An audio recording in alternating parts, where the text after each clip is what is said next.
E mais um trechinho aqui de reflexão do Piste Sofia. A gente ainda está no início, ainda estamos lendo toda a introdução, né, que o autor Raul Branco coloca aqui, tem os comentários também da Helena Blavatsky.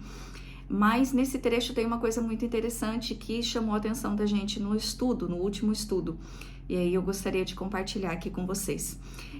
Quando Jesus está contando aos discípulos como foi o seu processo de ascensão depois da crucificação, o que aconteceu com ele, ele diz que passou por todos os planos, causando muito alvoroço, causando mudanças, inclusive tirando a força, os poderes de alguns seres que de certa forma interferem no nosso processo evolutivo.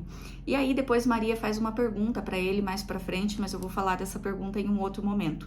Mas o interessante, quando ele fala desse movimento dele, ele diz que antes, né, de tudo isso, ele desceu ao que era conhecido entre os gregos, né, como Hades ou a mente entre os judeus, que era o mundo dos mortos, aonde ele iniciou o seu exercício, né, onde ele começou a exercer o mistério da compaixão.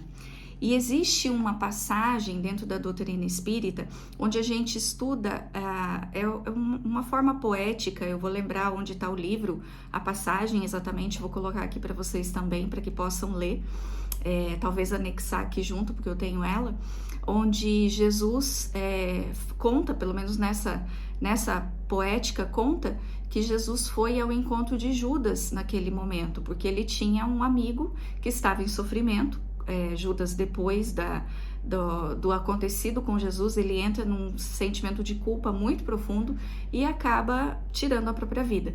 E aí, nesse movimento, Jesus, antes de qualquer coisa, ele vai ao encontro de um amigo, né, com a tentativa de resgatá-lo e acolher Judas. Então, isso fez uma conexão dessa história com essa passagem aqui onde Jesus fala sobre exercer o ministério da paixão antes de acessar todos os outros planos, antes de fazer tudo o que ele tinha para fazer, né, através da sua ascensão espiritual. E ele acolhe Judas naquele momento, aconchegando ele, para que ele consiga, né, passar por aquele sofrimento, por aquela dor. Então fica essa reflexão, vou deixar a história aqui para vocês, é muito longa para ler, mas vale muito a pena para a gente fazer essa comparação reflexiva, muito legal.